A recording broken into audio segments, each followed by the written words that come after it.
Well, we have made it. Welcome to week 15. So, this is the course wrap up and the final exam overview. Now, last week we took care of a lot of our housekeeping issues, such as our uh, remaining assignments and makeup assignments, uh, discussion board, mind tap, that sort of thing.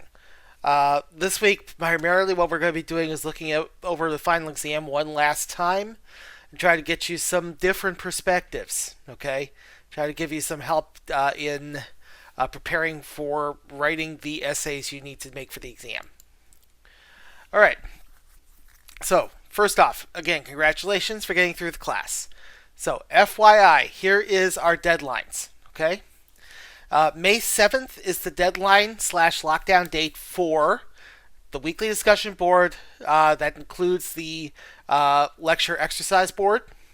That's for mind tap, it's for the proposal essay, and for the corrections on the classical argument and the evaluation essays. Okay? If you're going to do those corrections, they are due that day. Okay? This week will be the final Blackboard Collaborate session for the semester. It will be entirely question and answer. So make sure you have your questions ready. It's going to be a lot of it is going to be me asking you to participate, me asking you to ask questions and answer them. All right. And then we have the final exam links. Okay. The final exam link will open up at midnight on Monday, May 10th. Okay. There will be a folder containing the PowerPoints of the selected questions plus the actual exam link. Okay. It is important here that when you go to the final exam and you see those PowerPoints there, you need to choose the PowerPoint that matches up with your section number. Okay. Because I've chosen a different set of questions for each section. All right. So if you're in section 22007, you have your own folder. 22011 has their own folder. 22022 has their own PowerPoint rather. 22025 has their own PowerPoint. 22503 has their own PowerPoint. Okay, each one of you is going to have each one of your classes is going to have your own PowerPoint for that section. All right, it's going to stay consistent in terms of what the password is because there's only one final exam link. But it's the main thing that changes is the questions. Okay. So again, today what we're doing is a final overview of the final exam materials, primarily a review of the packet and the question overviews. So, if you missed them the first time, if you didn't watch those two particular lectures, this is a prime opportunity to get this information. Okay, it's also going to have, for those of you who did see it, it's going to have some different stuff.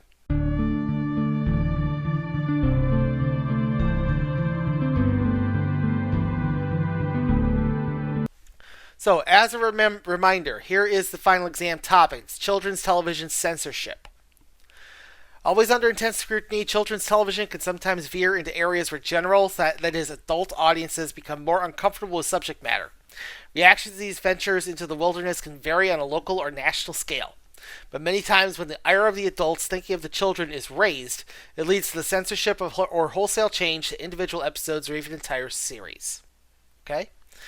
There are no usual suspects when it comes to what causes controversy or what shows it appears on. The only commonality is that something angers a potentially powerful membership of the audience and leads to banning of episodes, cutting of scenes, or in some cases changing characters. Okay? Now, the issues causing controversy change over time, ranging from issues with violent content and overtly offensive behavior to uncomfortable social movements, such as the civil rights movement or the LGBTQIA+, or so on, and uncomfortable societal ills, such as mass incarceration, the opioid crisis, and so on. Okay? So that's the topics that we're talking about here. In this context of children's television censorship, this is the sort of thing that tends to get censored. These are the things that people get uncomfortable about and want to keep away from their children. Now, talk about reasoning for controversy. Now, the list from Looper tends to go over these reasons and behind children's TV causing controversy in general. So, as mentioned before, there is a corresponding video that goes with this list. And rather than me trying to explain it to you, let them explain it to you. All right, so this is Looper's list, okay? This is what Looper put into the list and why. We think of animated shows as harmless kids' fare, but that isn't always the case. Each of these cartoon episodes were so raunchy, so stupid, or so downright confusing that they were denied an audience entirely. From its 1994 debut, Gargoyles gained a devoted fan base for its complex plots, fluid animation, and serious storytelling. As an action-adventure series chronicling the lives of gargoyles who come to life at night to protect the places and people they love, the series explored themes including frustrated love, urban crime, and corporate greed. This willingness to go to intense places made Gargoyles an enduring hit that lives on in cosplay and tie-in comics to this day. But in the minds of network executives, it also crossed the line. The Season 1 episode, Deadly Force, is a passionate, albeit stern story about gun safety, in which fun-loving gargoyle Broadway accidentally shoots human detective Eliza with her own gun. She is badly wounded and barely survives emergency surgery, and Broadway goes on a frantic, guilt-ridden crusade against guns. Ultimately, a very important lesson is learned about the safe handling of firearms, but not before several seconds of Eliza with a bullet in her belly filled the screen. Deadly Force was pulled from rotation for a while, and subsequent airings on spin-off channels Toon Disney and Disney XD recut the scene so that only Eliza's anguished face is visible. Regardless, the Gargoyles team remains proud of the message they sent about gun violence in this episode, and stand by it as a thoughtful examination of firearms and their mishandling. Dexter's Lab was one of the biggest successes of 1990s animation, an irreverent send-up of everything from mid-century space-age ambition to Marvel action heroes. At the heart of it was Dexter, megalomaniacal child genius with a secret lab behind his bedroom bookcase, and Dee Dee, his goofy, tutu-clad sister. Their clashes defined many episodes of the show and typically went to bizarre extremes, as when Dexter sought to grow a beard to display his manliness after Dee Dee's teasing, or when Dee Dee inspired a crush in Dexter's arch-nemesis, Mandark. That sibling rivalry reached new heights in Dexter's Rude Removal. In this infamous episode, Dexter develops a rude removal system to remove Dee Dee's more irritating qualities. This backfires, and Dexter ends up creating two versions of himself and his sister, a polite, vaguely British pair, and a pair whose every other word is censored by profanity bleeps. Where the are we? Beats the out of me! Despite its completion, Dexter's Rude Removal never aired. Series creator Gendy Tartakovsky mentioned it from time to time, growing its legend until finally it surfaced on late-night programming blog Adult Swim's website. Despite the fact that no curse word is ever actually uttered and censored, the mere fact of their existence was too much for delicate ears. Tiny Toon Adventures was known for its wry attitude toward cartoon conventions. Babs, Buster, and the rest of the Acme University gang regularly poked fun at the expectations and tropes of the media, from subverting slapstick gags involving mallets and banana peels, to the contrasting iconic jokesters like Bugs Bunny and Daffy Duck with genteel mortarboards and academic robes as the university's professors. From the cartoon setting in a town called Acme Acres to characters' names like Mary Melody riffing off Warner Brothers' legendary Merry Melodies cartoons, the whole cartoon rests on a foundation of metatextual ribbing. But that went a little off the rails with the infamously banned One Beer. Plucky Duck, Hampton J. Pig, and Buster Bunny go on a whirlwind bender when they drink beer for the first time, quickly plummeting from wide-eyed kids to stubble-chinned lowlifes. You babes wanna hang? Or what? Despite the fact that Buster opens the escapade by outright saying, "In this episode, we're showing the evils of alcohol," and ending it by asking if they can do a funny episode tomorrow now that they've lectured the kids, One Beer was banned until 2013, when it was finally included in a DVD release. Let that be a lesson to animators across the globe. Don't try to teach valuable lessons. Cow and Chicken never pretended to be anything but crass. Its titular siblings, excitable second-grader Cow and hot-tempered fifth-grader Chicken, regularly got into trouble that made it clear that they were there to make kids laugh, not provide moral guardianship. Chicken, that's a good way to lose a beak! Ah, shut up, Cow! Mind your own beak!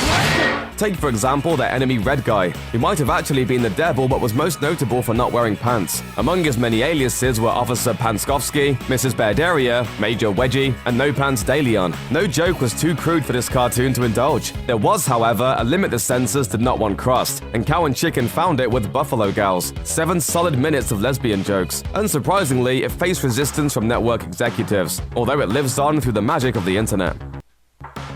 Dudley Do-Right's Stokey the Bear was intended in the spirit of fun. Canada is roundly, if kindly parodied in the episode as the home of trees, lumberjacks, the firewood industry, and, well, not much else. Snidely Whiplash is doing his diabolical deeds to better barbecue his hot dogs. Stokey was meant to be very much a parody of Smokey of Only You Can Prevent Forest Fires fame, but hypnotized by Snidely into setting fires. All in good fun, right? Wrong. The US Forest Service wasn't too pleased with the spoof of their beloved mascot, in no small part because Smokey was created with a very particular purpose in mind, one the episode was deliberately muddling. Understandable, perhaps, especially given that the episode's final gag implies Stokey was responsible for the Great Chicago Fire of 1871. The episode was yanked, Stokey was snuffed, and it never saw airtime again.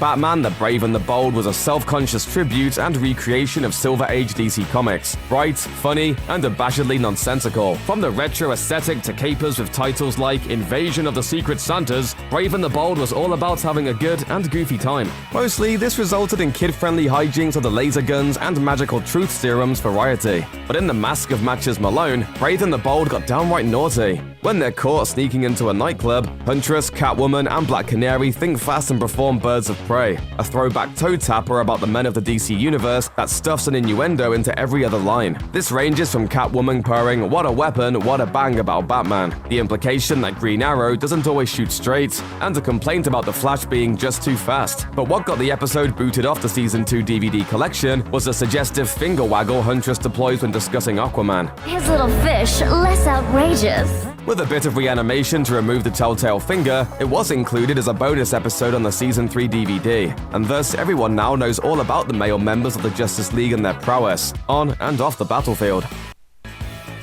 Cast your mind back to 1987 and recall the Garbage Pail Kids trading card. Their success rested entirely upon the fact that they were utterly disgusting little artifacts of childhood grotesquerie, a perfect parody of the apple cheeked goodness of the Cabbage Patch Kids. With such characters as Atom Bomb, Uzi Susie, and Snotwitch Sandra, they were pulling no punches when it came to grossing kids out and cracking them up. But the 1987 Garbage Pail Kids cartoon went too far for the US viewing audience. Starring Split Kids, Plug Dwayne, Elliot Mess, Terry Cloth, and Patty Putty, the eponymous kids use their disgusting powers to save the day. Groups including Action for Children's Television and Christian Leaders for Responsible Television protested, however, and the show was yanked from the airwaves mere days before release. Though it did go on to air in other countries, it never saw the light of US viewership.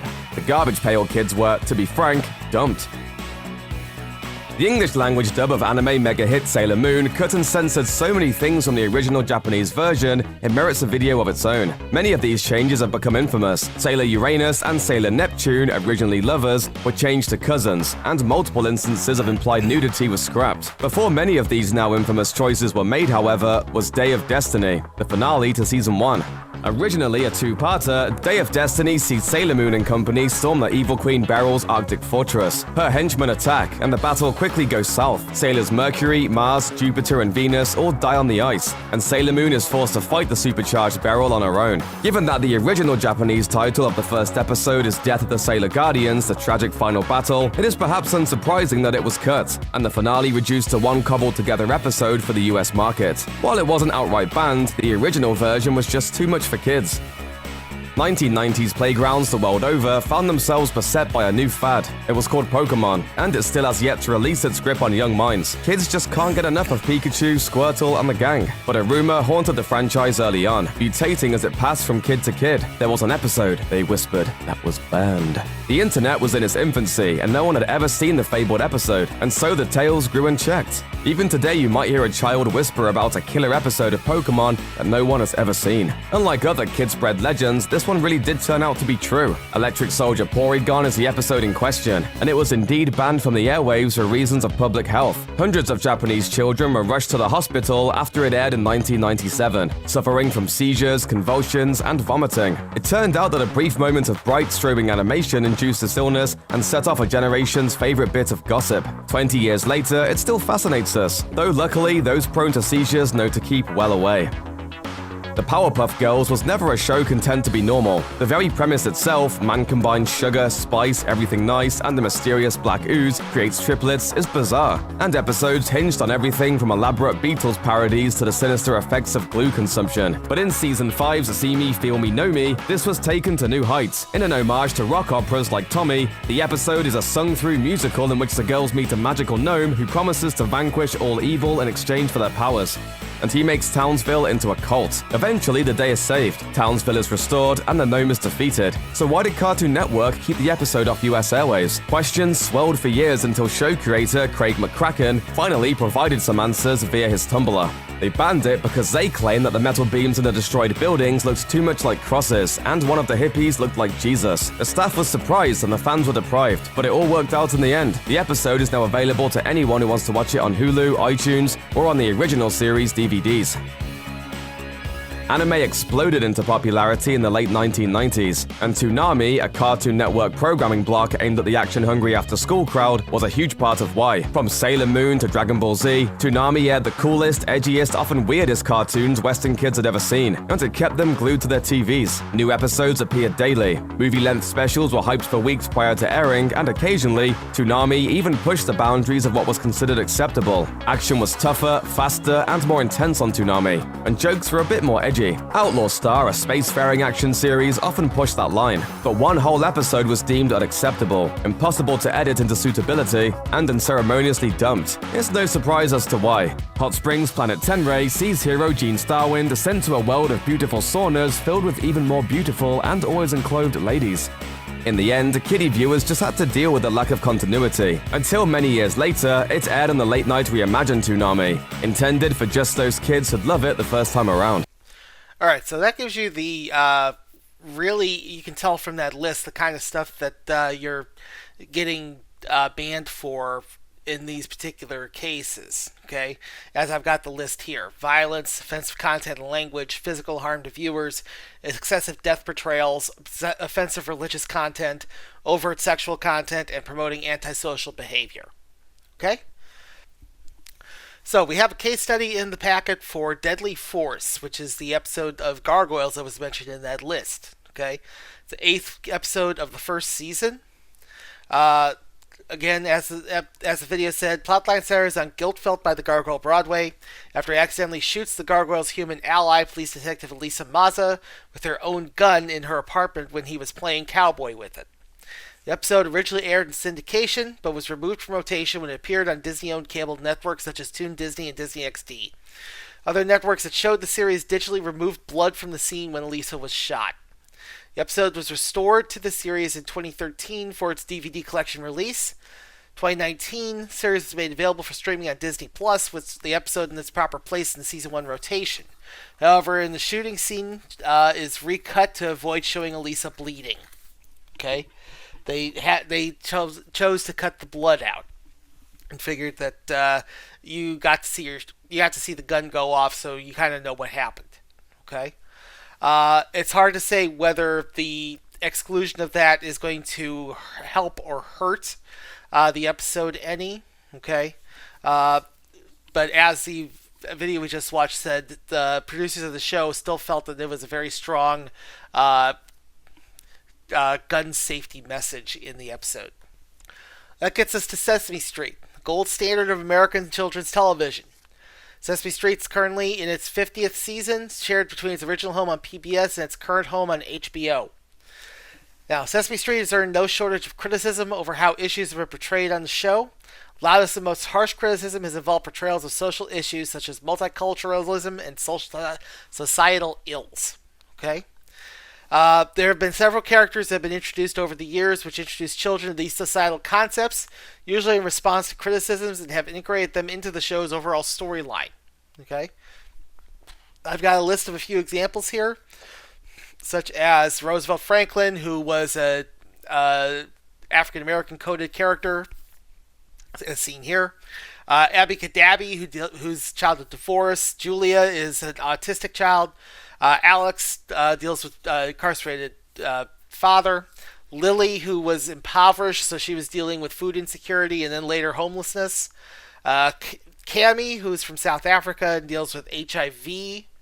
And then Carly, who I wanted to show you here. Carly is in foster care because her parents are opioid addicts in rehab. Okay, so they'll show you how they introduced Carly to the audience. All right, so this is NBC Nightly News reporting about the introduction of Carly to the show, and how she helps kids deal with the opioid crisis. So this is how NBC News reported it. New Muppet Carly, now the new face of America's addiction crisis. My mom was away for a while because she had a grown-up problem. It's part of Sesame Street in Communities, supplemental online content that's free to providers, parents, and caregivers, designed just for kids who are often the unseen victims of addiction. I love my mom so much, and she couldn't take good care of me because she was having such a tough time. For some videos, Carly is joined by favorites like Elmo or Abby. For others, 10-year-old Celia Woodbury. When I was this age, you had to leave. Whose own parents battled opioid addiction and are now in recovery. What do you want to tell kids who are going through similar things? I want them to know that we're not alone. We'll all feel like our big feelings inside. We're strong and we can all work together. Even at 10, Celia relates to Carly. For families like hers, it's a way to open up dialogue. It kind of takes away the stigma and the judgment and encourages people to be open-minded, and it's a huge crisis. A crisis Sesame Street just couldn't ignore. Impacting the smallest among us, who now have a new friend to turn to for help. Kristen Dahlgren, NBC News, New York. So as you can see, as I mentioned, it's part of an initiative that Sesame Street actually has taken up in helping kids try to deal with these heavy issues. Okay, if you go to YouTube, there's a lot more of this. If you search the individual characters, you can sometimes find the videos that Sesame Street prepared to deal with these. It's under a series called Little Kids Big Problems, or Little Kids Big Issues, something like that. Okay, I can't exactly remember. Okay, but it's a lot of these are these characters that we're talking about, where they have had these societal ills upon them. Alex, Lily, Carly, Abby. Okay, Abby in particular was the first one because of her parents' divorce. Okay, and it's also a little bit more powerful that they, in some of the videos with Carly, they include that 10-year-old girl who had parents in rehab. Okay, so kind of gives you an idea there. But there are still some people who feel this isn't appropriate for children. We shouldn't be having them deal with this stuff, even though in their real life they might be dealing with it. Okay, but there's still some people who object to it. Very famously, with the diversity issue, I believe it was in 1970, was the governor of Mississippi who responded to a campus shooting at a college campus by saying that it was racially motivated. It was black on white violence. They're trying to violently overthrow the government. So therefore, we need to eliminate all diversity things and get back to when we were all happy with segregation. And one of the things that they wanted to do was to ban Mississippi's PBS stations from showing Sesame Street because it encouraged integration of races. Okay? So you kind of see the kind of uphill battle they've been fighting there. The other case study is the topic of LGBTQIA plus representation. Okay? In recent years, the issue has led to more children's TV to be altered than any other. It has tended to be issues around LGBTQIA plus issues, specifically portrayals of relationships and characters in media.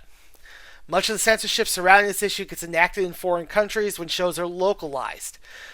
There's precedent in the U.S. with Sailor Moon, but most of it that you hear about lately has been countries that have issues with homosexuality. You don't really hear about from the ones that are really strict on it, like, for instance, certain African countries that have made homosexuality a capital offense. Okay, but you hear about it in terms of Russia, in terms of some European Union countries. You've even heard about it happening in Great Britain. I want to show you an example of that. Alright, so this video is from Screen Rant. It's going to be talking about, in particular, Steven Universe, which is actually a specific show that I have mentioned in the slides. This is one that has actually seen some extensive censorship overseas. Okay? So we have 5 particular examples of censorship of this one show in other countries.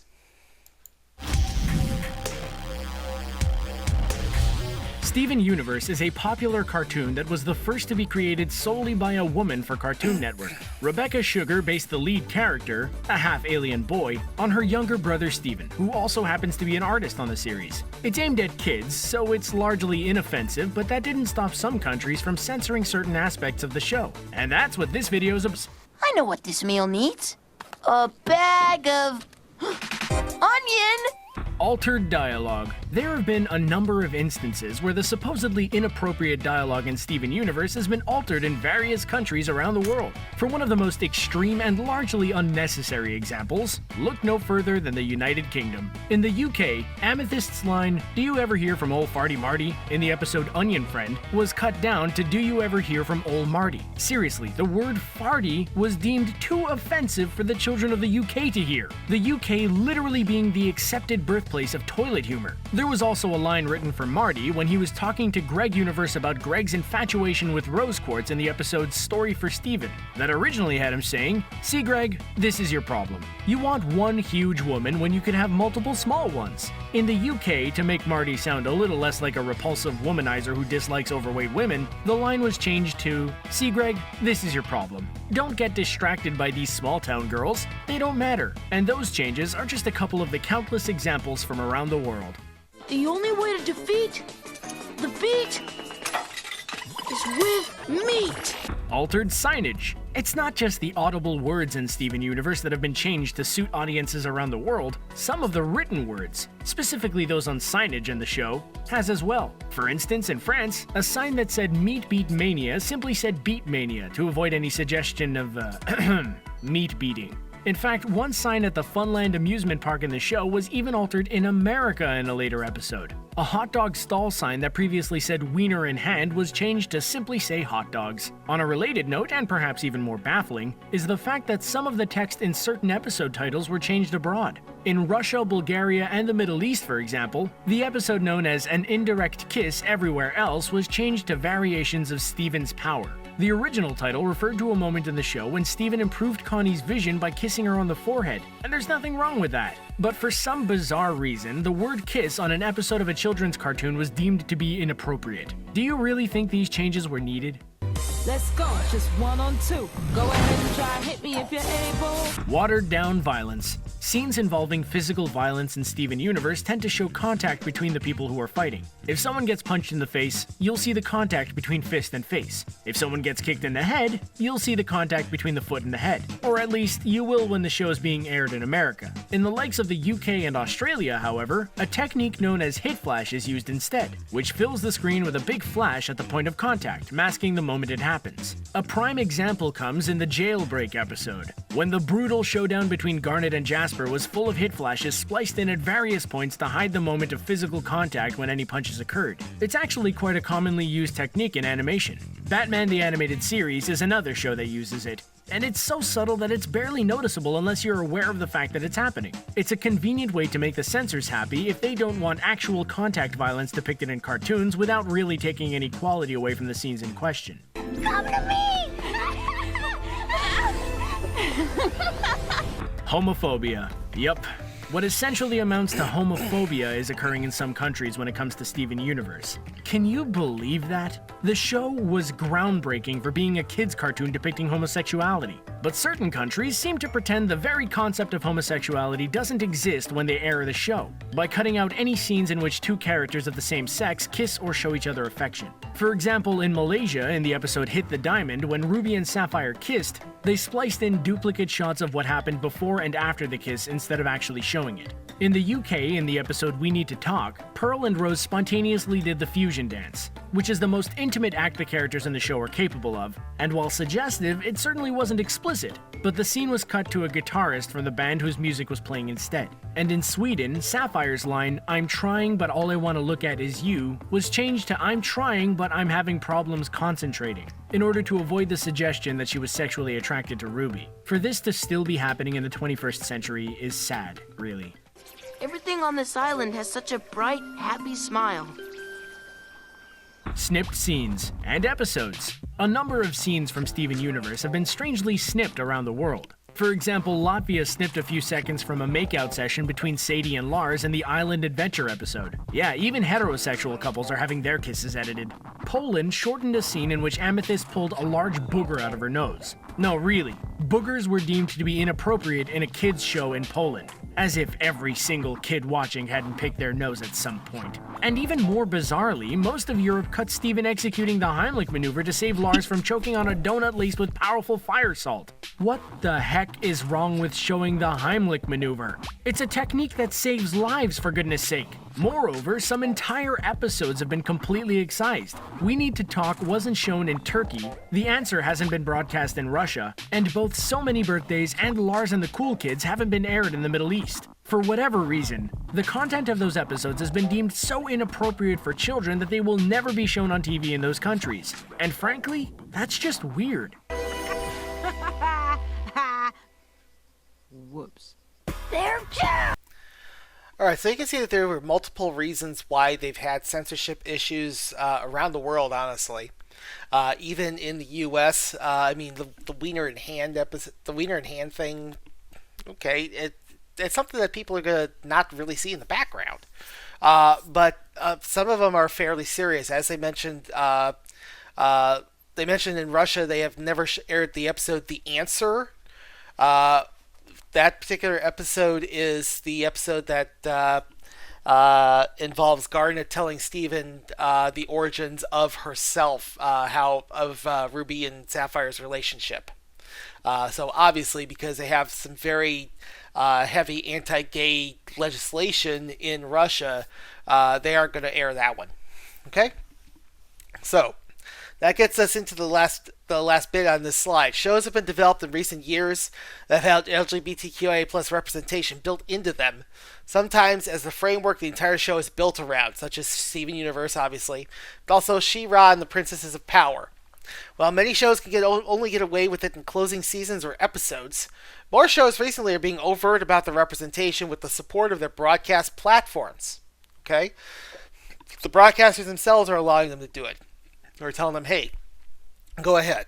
Now, some of them are a little bit more conditional than others. I did mention that Rebecca Sugar basically lost her show when she said she wanted to have a lesbian wedding in it. They said, okay, you can do it, but then we're canceling the show. Okay? Show was popular enough that they actually got them to relent on that a little bit. They gave her one more season. They also let her have the movie. Okay? Alright, so to our extra resources here. Now, there are a number of links to additional resources. One of them is the 5-part article from Impact Nottingham about LGBTQIA plus representation.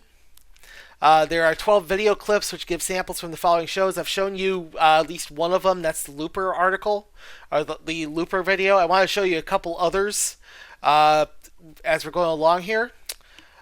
So let's take a look at a couple of the other clips to give you some ideas of what's been causing controversy. So this very first one I want to show you is how one show managed to get away with one of these controversial things. It's the Legend of Korra.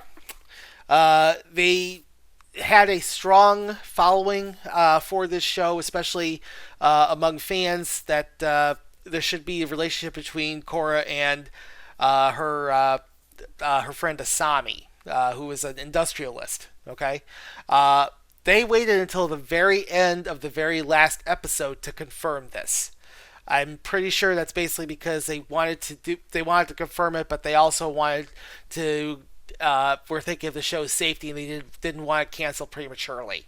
This was on Nickelodeon.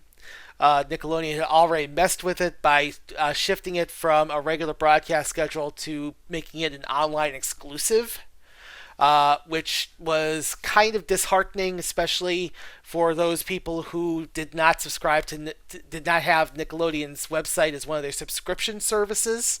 That's another big thing. All right, so let's take a look at the ending of The Legend of Korra.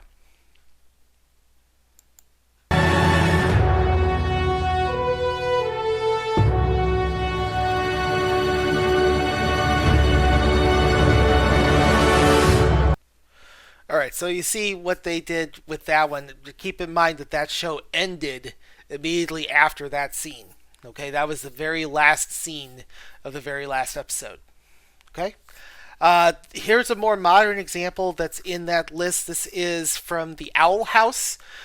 Interesting little bit of trivia about the Owl House, and I realized it's probably one of the reasons why I like this show so much, and it has a similar kind of vibe to Steven Universe.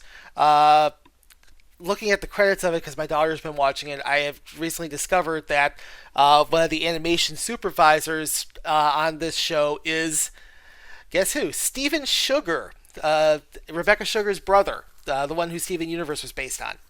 So, you kind of see, maybe there's a little bit of influence from him and his sister when it comes to the storytelling and the characterization. Okay? So, if you take a look at this, it was just from last year, and it caused a bit of controversy because this caused 1 million bombs to have a conniption, okay, in regards to specifically this show. So let's take a look at the ending of Grom Night on the Owl House. Well then, if that's settled, may I have this dance?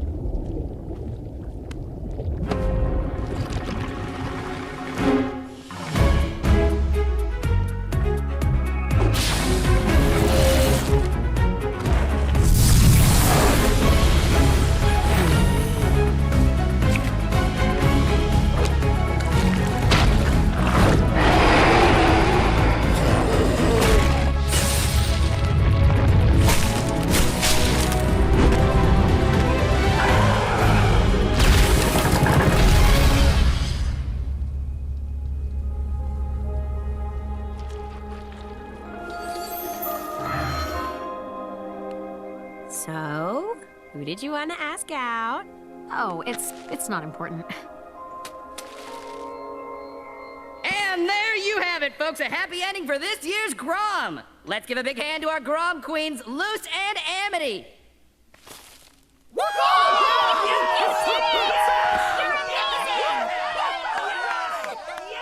You did it, buddy! Of course I did it. I'm the king of demons, and I've never had stage fright in my life. They love me! All right, so that led to the launch of 1,000 ships. Let's put it that way. Okay. All right.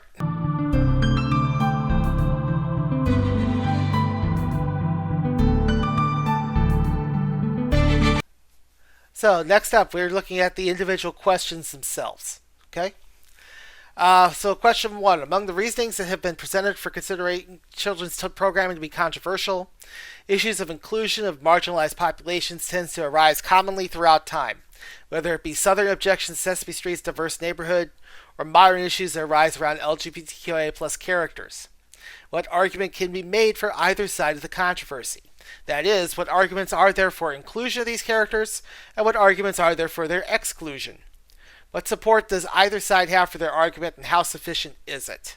Okay, so really I'm kind of asking you to look at the argument itself and choose the side that you feel has the stronger argument. Okay, read through the Sesame Street article from the New Yorker, the Impact Nottingham material for perspectives. Additionally, the articles from Extra at The Guardian will also help you with this. Okay. I also recommend that you take a look at the 1 Million Moms stuff that we looked at a couple weeks ago, because that stuff will actually help you understand why people are objecting so vehemently to it, okay? And who the people are that are objecting that vehemently to it. Question 2. Consider the looper list of offensive episodes. Choose any of the episodes on the list and argue for its reintegration into the show in question. Why is the series harmed by its exclusion? What should be done to address the issues which banned the episode in the first place to allow it to be acceptable for broadcast? Okay, so what we're looking at here is why is the episode banned, and what could be done to bring it back? What could be done to put it back into rotation? Okay? So read through the Looper article, rewatch that video that I just showed you not too long ago for clips of the offending episodes. Okay? If you can find the episodes online, all the better for it. Okay? Most of them are actually available online. I know of at least one place where you can get the entirety of Deadly Force.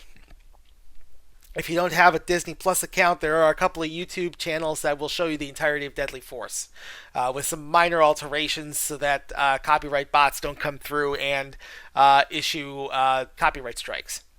Okay? Primarily, though, this is going to come down to your personal opinion, so come up with a justification for your argument as best as you can based on the evidence present. Question 3. Place yourself in the role of a parent of an 8-year-old of either gender.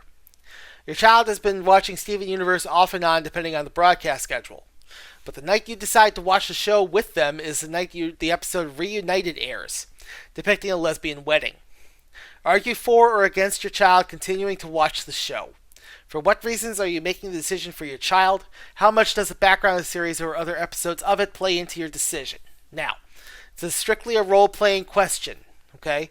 But you are going to have some justification for why you're taking that stance. It's mainly informed by your own personal reaction to the material in question.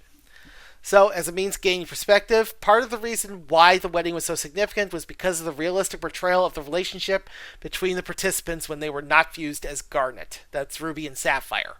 Okay? So, a few weeks ago, I showed you the video here that this links to, which shows you the evolution of how their relationship was portrayed. Okay? Another element that will inform this is response is some background on Rebecca Sugar. We have an interview here. Again, I'm not going to play it for you because it runs about an hour. What I am going to show you is the specific scene I'm talking about in Reunited. Okay, so you can kind of see it, and it's going to be kind of devoid of context because this episode wound up being very important to the overall storyline of the series, because this was when two of the major antagonists of the series, the Diamond Authority, came shortly after this wedding and tried to reclaim a weapon that they'd been growing in the center of the earth. Okay, so the second half of this episode wound up being a giant battle. So let's take a look at the wedding itself. Alright, so this is going to be the actual wedding ceremony. And to give you some idea of the tone of this episode, the very first thing that this episode did was give you a 3-minute song called For Just One Day, Let's Only Think About Love. Okay? It's sung by Steven as he's going through the preparations for this ceremony. Okay? So we're really kind of in that wedding mood here. So let's take a look. Alright, that was kind of sappy there. There is one thing of note here that actually kind of showed how deep the writing was on this show. One of the lines that seemed like maybe a throwaway line in Ruby's vows wound up becoming the basis for a song in Steven Universe Future. She has a line about "I want to be me with you." Okay, that there wound up being a song in Steven Universe called "I Want to Be Me with You," which was a serenade that Steven gave to Connie when he was actually trying to propose to her when he's 16 years old and she's 15. Because he has this weird idea that will solve all his problems. Of course, that whole series wound up dealing mostly with Steven's PTSD from stuff that happened over 5 seasons. So, that's neither here nor there. I just thought it would be interesting to share here. Alright, so for this question, again, you've seen the wedding, you've seen the portrayal of their relationship. If you're seeing just the wedding in a vacuum, how would you react? Think about that. If you as the question mentions, this is the first time you've watched the show with your child, and this is the episode that you wind up seeing. Okay, so think about how you'd feel about that. Then we have question 4. It has been written about some of the shows with LGBTQIA plus content that their conflict resolution practices demonstrated in them are considered very queer because they don't tend to rely on violence or having a winner than in straighter shows. For example, Steven Universe does a lot of stories with non-violent conflict resolution through empathy and communication, while She-Ra and the Princesses of Power's final climax had the entire universe saved by admission of love from Catra to Adora. Argue for or against similar conflict resolution techniques becoming a standard of children's television. How does this approach contrast with other popular shows currently on the air or in the past? Would this approach create more or less controversial episodes that could be banned? Okay? So this concept in question is explicitly examined in the extra article. To a certain extent, it's also discussed in the Impact Nottingham articles. Okay? I've played both of these videos for you, but I have one more that I wanted to show you. But again, as a reminder, the two videos for this slide, one of them is Monster Steven versus the Crystal Gems from Steven Universe Future, okay, where they had to hug it out in order to get him back to normal. Second one was the final climax of She-Ra and the Princesses of Power, when Catra admits to Adora that she loves her, okay. That's actually going to show up in this video clip I'm going to show you. All right, so similarly to how there was a video that I showed you, which was the evolution of how Ruby and Sapphire was portrayed, I found a similar video that shows you the evolution of the Catra and Adora relationship, which is basically goes kind of a weird arc from friends to enemies to lovers. Okay? So let's take a look. Hey, Adora. How's it hanging? Catra. Hey, Adora! Adora! Hey, Adora. Hey, Adora. Hey, Adora. Hey, Adora. Hey, Catra. Did you really show up late and let us do all the hard parts? That is low, even for you. Oh, you know nothing's too low for me. No, come on. You look stupid hanging down there.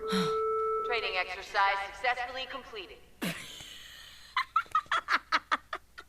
You should have seen your face.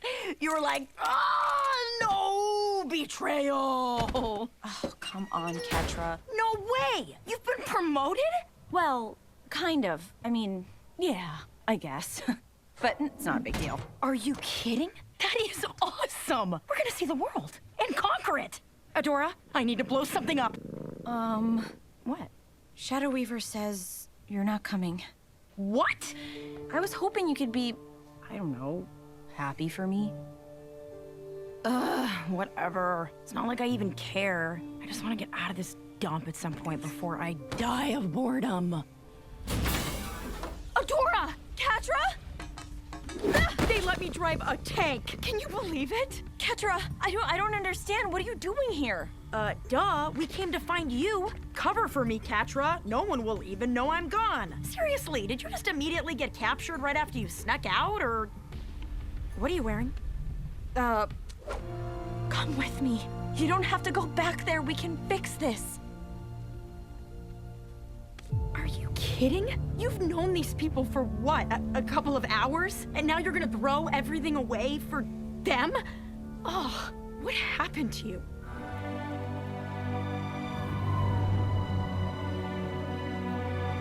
Catra.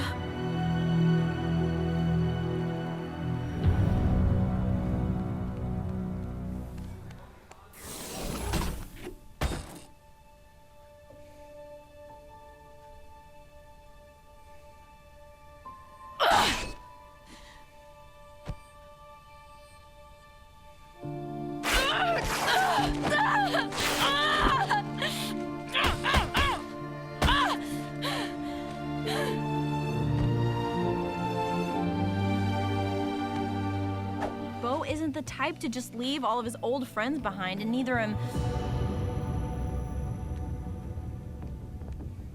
Hi.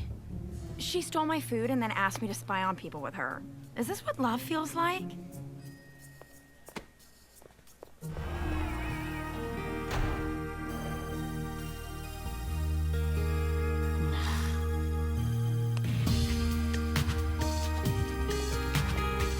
about you, but I am having a blast.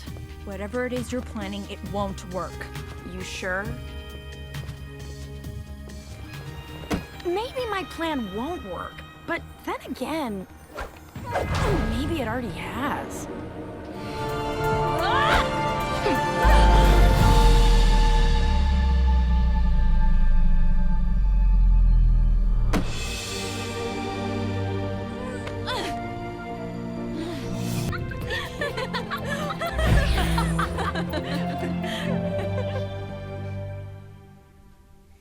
You know, I'm actually glad you did make it out of there alive. Because now, I can take you out myself. Enough! You've lost, Catra. You sure about that? All of this happened because of you. Catra? Catra, please, you have to listen! Catra, please don't!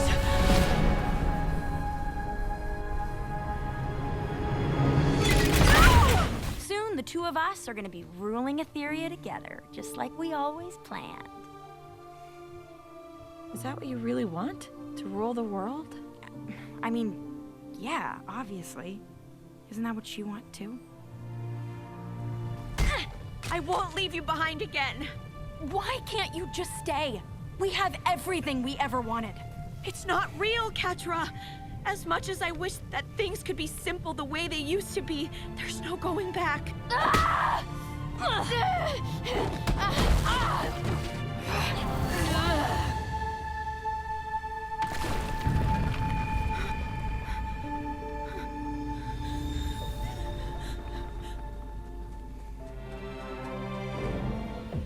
You took everything from me! You broke the world, and it is all your fault. No, it's not! I didn't make you pull the switch! We used to have those. What? Sleepovers. Me and Adora. When we were cadets in the Horde. We'd play tricks on Kyle. Stay up all night whispering about... you know, whatever.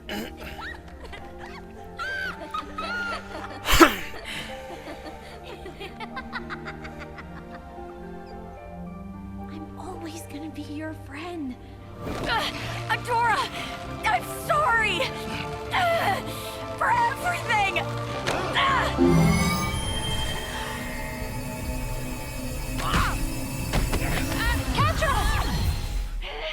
No! Catra, come back! Why would she do that? It doesn't make any sense. She said she wanted to do one good thing in her life. She said she was doing it for you. Why are you acting like this? We saved your life! I told you not to come back! But you just love feeling like a hero, don't you? You'd rather I left you there to die? What do you care? I know you all hate me! I never hated you!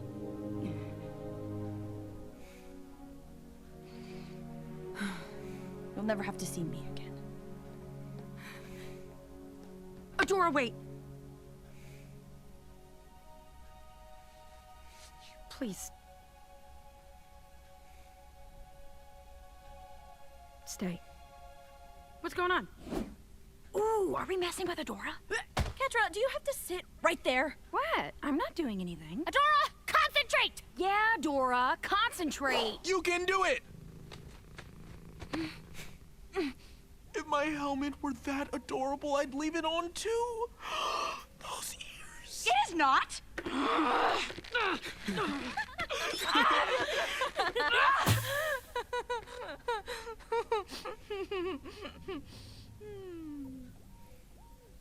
It's just so cute. It's not cute! Get away from her! No, don't! I'm sorry, I got angry. It's something I'm working on. Oh, you are? Yes! Now can you please? Yes, I am. It's weird, isn't it? Being back. So many memories here. Most of them bad.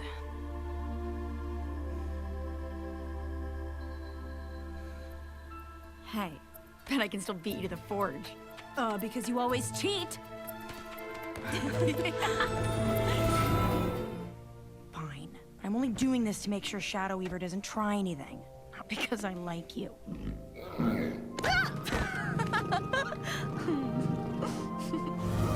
Please! It doesn't always have to be you! Adora! You were just gonna leave? I'm doing you a favor. I'm a distraction, right? Now you can go save the world without having to worry about me confusing you. No, that's not true! What do you want, Adora? I have to do this, Catra. I'm the only one who can. Then do it. That's what you want. That's what you'll always choose. I don't have to stay and watch it happen. Catra, please. Stay. I need you. No, you don't. You never have. Alright, so that's a fairly good summary of the entire relationship between Adora and Catra, to kind of give you an idea of how it acted as the backbone of that series. Okay? So, use that, take that in consideration as you are answering this particular question. Okay? Look at the way that they resolve their conflict. Sometimes they come to blows, but the most effective ways that they did it was through nonviolent conflict resolution, empathy, and communication. Okay? So that's it for the lectures for this semester. Okay? We have a fairly extensive to-do list here, just to go over this with you really quickly. First off, you have the elements that are going to be locking on the 7th of May. That is going to be the discussion board, the lecture exercise board. That will be Mind Tap. All three of those lock on May 7th. So finish those up before they lock. I can't open them up afterward. Okay? Next, proposal essay, also due on the 7th. Okay? I don't have a lot of leeway in terms of late responses to that. They have to be in as soon as you can get them in. Okay? Next up is the rewrites on classical argument and the evaluation essay. If you want to have those regraded, again, those have to be in by the 7th. Okay? Starting on May 10th, you will be able to access the final exam. Okay? It opens up on May 10th at midnight. It lasts until the end of the day on May 13th. Okay? You have 4 days to take the exam. Make sure that you've got your proctors coordinated. Make sure you've got your time ready. Make sure you got your study packets printed. And you guys should be fine. All right? And that will do it for this final lecture of the spring semester. I hope all of you had a informative and hopefully good time with this class. I've tried my best to make this as interesting as possible. I know sometimes that can be hard to do with composition classes, but I hope I've been able to give you a little bit more perspective in terms of how this stuff applies to what you deal with daily. Okay? That in mind, thank you for watching this semester, and I will see you guys around.